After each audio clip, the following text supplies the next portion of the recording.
What is up, Fiend fam? Throttle Fiend coming back at you with yet another video. This one's going to be an interesting one, though.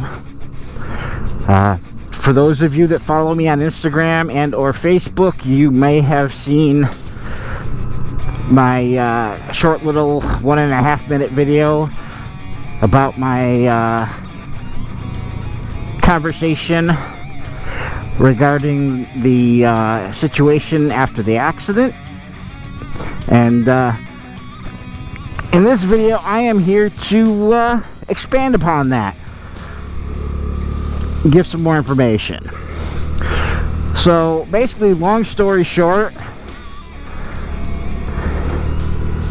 talked to my lawyer last week, and he said that he had reached out to the at-fault driver's insurance company, and they had decided to tender an offer to me, well, to him, but to me, for the entire amount of the at-fault driver's insurance policy. Now, it isn't a life-changing amount, but nor should I necessarily have felt it should have been, but it is definitely a considerable sum. Now, that being said,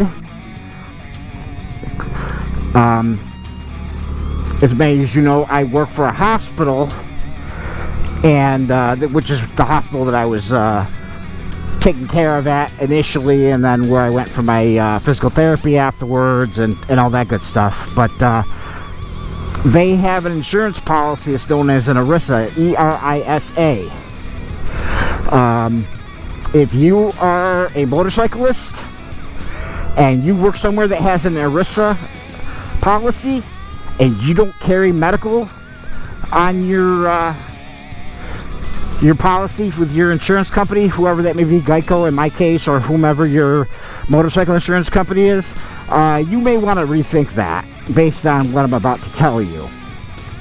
So, like I said, they took care of me and all that, and then back in March, when I talked to my lawyer, he informed me that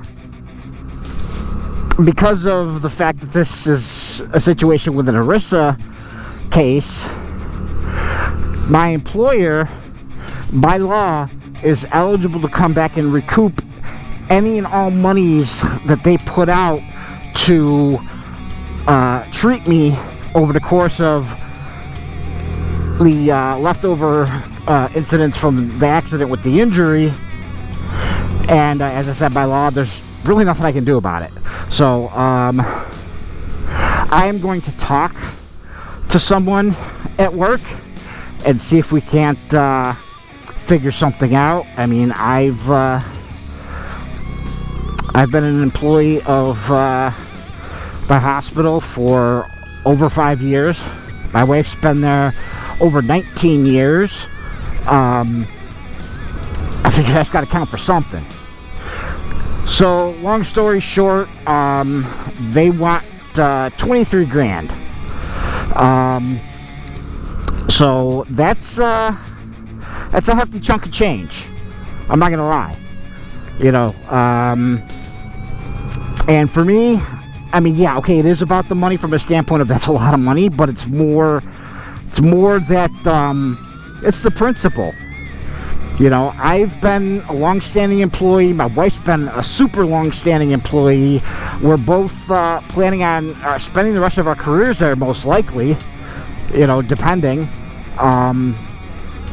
You know, Kristen is in nursing school, as most of you know. She's planning, once she finishes with her RN in December, she's planning on pursuing her BSN after that. I'm currently at a doctoral program there.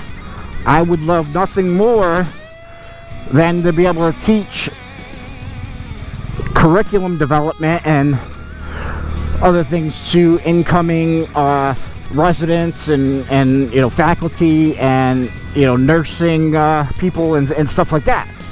So you know, we're in it for the long haul here. I mean, obviously, you know, as we get older, blah, blah, blah, you know, we may look someday to move somewhere where it doesn't snow 6-7 months out of the year, but that isn't anytime soon, at least. You know, so, I mean, I've got probably 5 years to go in my doctoral program, at least, if not 6. Kristen's got at least another probably 18 months after she finishes her RN to get her BSN. So, and you know, she may go on for her master's. So we'll find out. I will not get used to this lack of self-canceling turn signals. Sorry, Harley, you spoiled me. So anyways, like I said, not a life-changing amount of money, but you know, pretty decent chunk. And I guess my thing is and here's the thing, my lawyer actually is cutting back his fee because he feels bad of what's going on with my employer. So he's taken a sizable cut out of his cut to give back to me because he feels that I'm being wronged.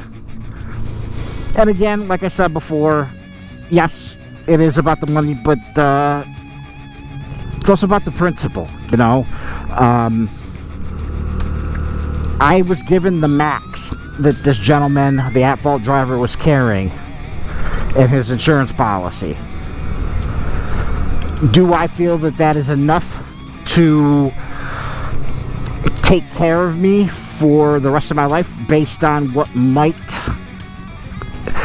end up being, you know, lifelong issues? Because keep in mind, I'm still in daily pain. I am in pain right now as I ride this bike. You know, it's my quality of life has gone down quite a bit since the accident. You know, there's a lot of things that I either can't do or have to curtail. I mean, I'm a system administrator. I sit at a computer desk all day. So, you know, how do you think that's gonna go? About as well as you think it will. But it is an amount that I can live with. Mostly because, quite frankly, I can't get any more. The only way to be able to do that would be go after the gentleman personally. He's 84 years old. He was 83 at the time of the accident. He's 84 now. My lawyer did some preliminary looking. And anybody who knows me, who truly knows me, knows that's not what I'm all about. I'm not trying to go after somebody. I mean, even if the guy was a 23-year-old kid, I'm not trying to go after anybody. You know, if they were driving a company vehicle and they work for a corporation, hell yeah. But I'm not going after somebody personally, because, you know, you get out what you put out into the universe, is how I feel. And if the roles were reversed, I'd be screwed. I mean, granted, I ain't got a whole lot to come after, but you get the idea. So,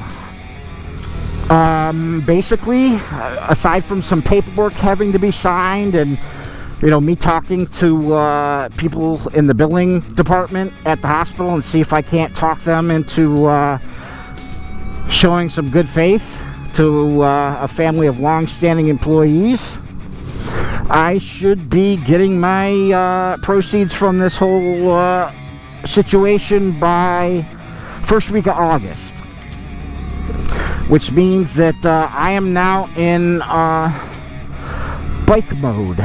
So I am starting to look at different bikes and see what I'm thinking about as far as what might be my next ride.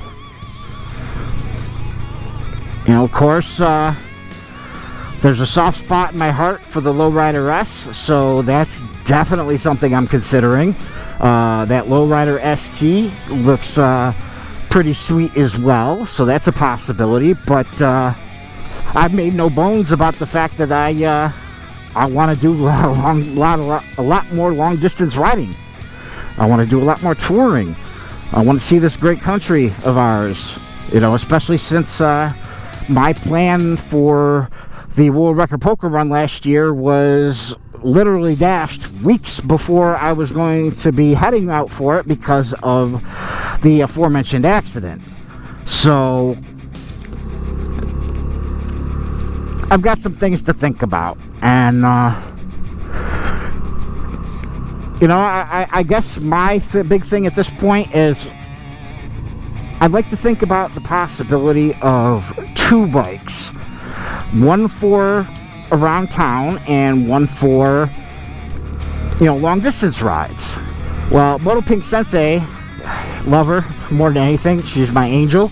She's like, well, why don't you look into getting a Lowrider S or the Lowrider ST now, and then we can see about getting you a bagger, you know, next year or in the future.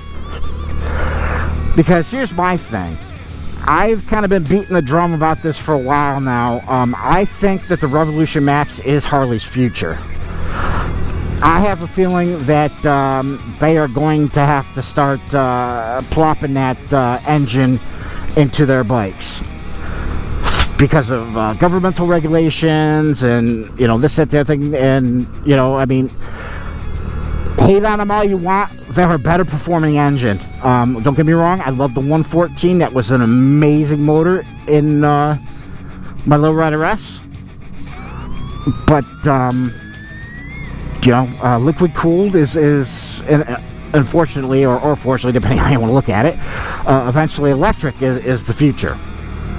So you know, they're gonna have to do something with that. And last thing I want to do is run out towards the tail end of the summer. Now, as most of you who've been watching this channel know, that when I actually have a bike, the temperature doesn't bother me so much. It's the road conditions. If the roads are clear and safe, I will ride. I can always bundle up, have something else on to make sure that I'm able to stay warm and all that good stuff. But if there's ice and all that kind of crap on the road, no, I don't want to deal with that. But so now I'm kind of in a dilemma. You know, do I go all out and get a bagger, or do I wait?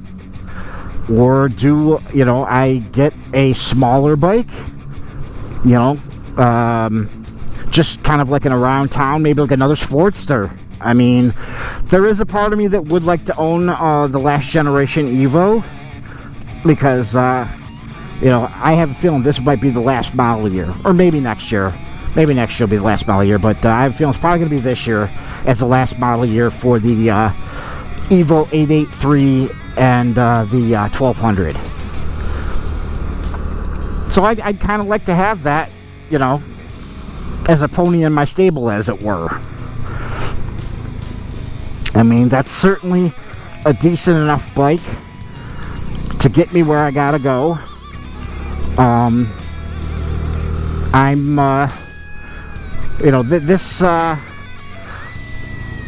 riding season, for the most part, unless I do something on the Navi, is it's pretty shot. I mean, like I said, I'm probably not getting my proceeds until the first week of August. By then, I mean, yeah, I probably will ride through November, even if it's on the Navi, depending on the weather, obviously, and road conditions. But I don't want to jump into something that is going to have to sit for a long time. That, and again, as I said, I want to make sure that I'm not buying something that is going to be supplanted the very next year by a brand new model. So we'll see what happens with that. So I've rambled enough in this video, so let me know down in the comments what your thoughts are. I mean, no bike is off limits. I'm looking at Harley, obviously, looking at Indian, considering the Gold Wing, You know, I don't want to, I don't want to leave any stone unturned. I want to give every bike its option, or every bike an opportunity to be thought about. You know, I mean, I've kind of been talking about the KTM Adventure 390. Maybe that could potentially be an option just to get me through the rest of the riding season. Order something. And that's the other thing too, is last time I checked, Harley still has their factory closed, so I'm not sure what the deal is with their production and all that. So you know, there's at least in my area, there's pretty slim pickings.